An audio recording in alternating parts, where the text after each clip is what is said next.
talking about wars. There's going to be a rural war. Could there be a rural rebellion over the budget? Labour MPs last night urged the government to reconsider its plans to impose inheritance tax on farmers.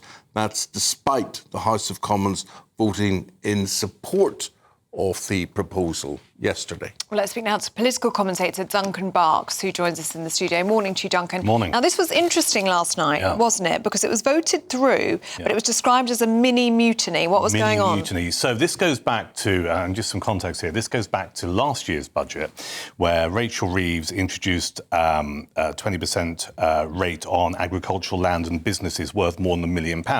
Hit the farming industry, as we've seen on GBNews, pictures of tractors in Whitehall, people protesting about it. In the budget that happened last week, she announced that any of the £1 million APR and business property relief allowance that goes unused will be transferable between spouses and civil partners. Now, that's a little bit of comfort, but not enough comfort for farmers and their families. That was what the vote was about last night. What is really interesting about this, use the term mini mutiny, is that we're starting to see Labour MPs in predominantly rural constituencies going, look, our inbox is rammed, right, with letters and emails from farming families just going, this is so unreasonable, it is unfair, it's going to devastate our family and our livelihoods and our businesses, you need to do something about it. These Labour MPs are starting to think, they might not vote for me next time, so consequently they're kicking off a little bit. So what we saw last night is a big chunk of predominantly rural Labour MPs who abstained in the vote. So whilst it got through, and over the last 5 days we've seen ongoing debates around the budget and various votes and various things that are outlined by Rachel Reeves being voted on, whilst it still goes through, this has been seen as quite significant because potentially there is a rural rebellion brewing.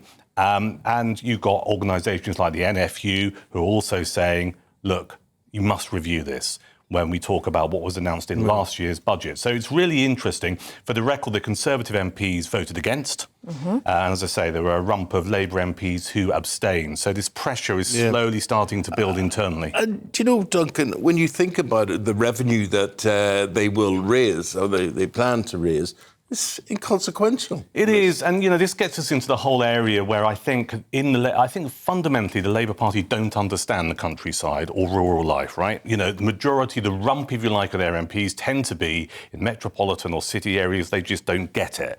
They get in with a chunky majority in last year's election, representing some rural areas, and it's just kind of like, oh, well, we can go after the farmers, because there is this view, I think, incorrectly, that farmers are rich land barons driving around in the latest Range Rover, and that's not the case. They might be asset rich, but they're cash poor.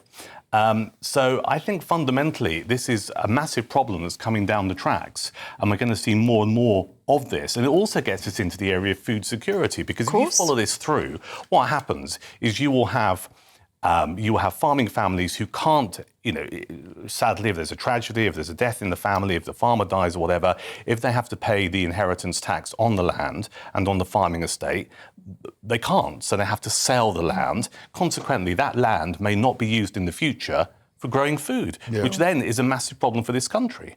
Using the internet without a VPN, a virtual private network, is a bit like taking to the road without car insurance. All it takes is one unlucky moment to cost you a lot of cash. This video's sponsor is Private Internet Access. They are the VPN to help keep you safe.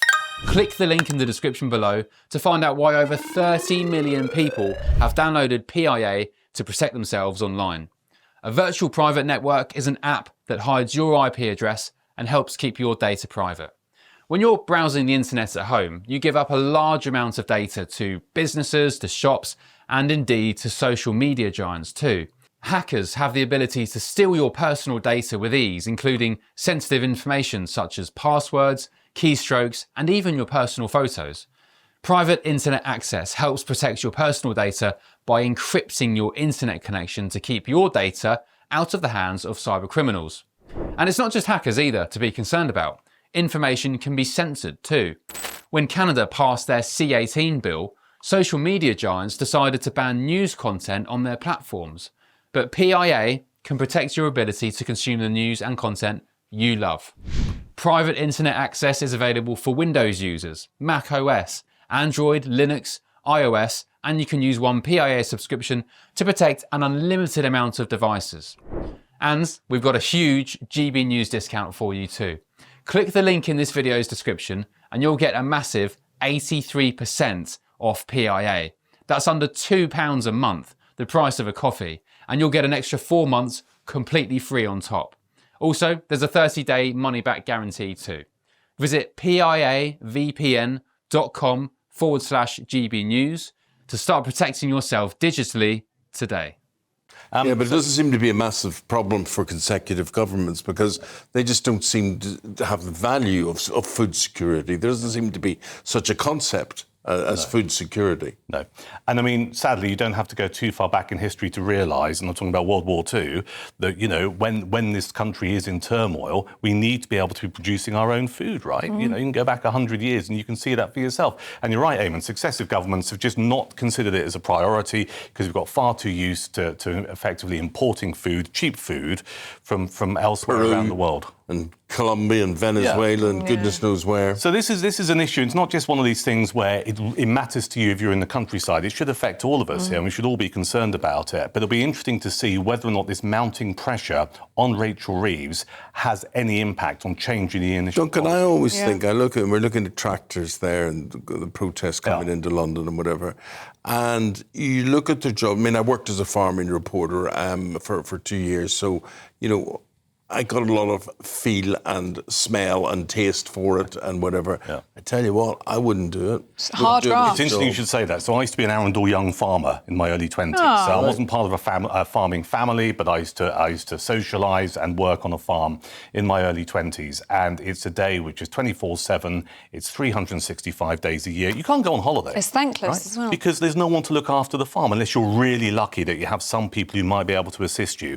If you're ill, you have to get out of bed in the morning because there are animals that need feeding. And this is the livelihood that I don't think certainly a lot of Labour politicians don't understand, or indeed a lot of politicians don't understand, which is why I think over the years there have been missed opportunities to support the farmers in this country.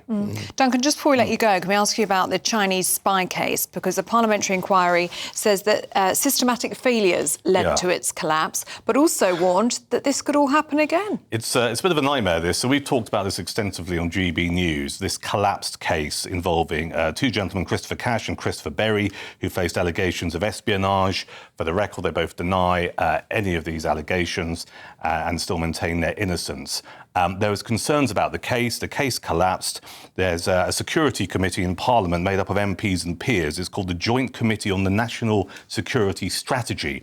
And they spent the last 6 weeks trying to work out what went wrong here. And the bottom line is, in layman's terms, it's cock-up, not conspiracy, right? There was a view that the government was like, we don't want to upset our relationship with China here, so we're not going to call them an enemy of the state or a threat to this country. The findings from this committee are saying, look, the whole case was shambolic, the handling of it. The MP said the process was beset by confusion and misaligned expectations and inadequate communication between the government and the Crown Prosecution Service. So the findings are saying, well, actually, there's a lot of work that needs to be done to improve these relationships with the government and CPS. There are missed opportunities to make this case watertight. Yeah. However, there will be people, particularly in the Conservative Party, who have big concerns, people like Ian Duncan Smith and Tom Tugendhat, who have got big concerns about our ongoing relationship with China and the risk of our security as we get closer to China. And then this does get us into this whole area, and we have talked about this before, about the Chinese mega embassy. Which, I mean, they were due to make a decision on this earlier this year, and the can has not just been kicked down the road, it's been booted into the next town. It's now January the 10th for this decision to be made, and the concern about it, just so people are clear, is they want to have this very big embassy, the biggest embassy in Europe, based right next door to the Tower of London and near sensitive data cables. OK, Duncan, thanks.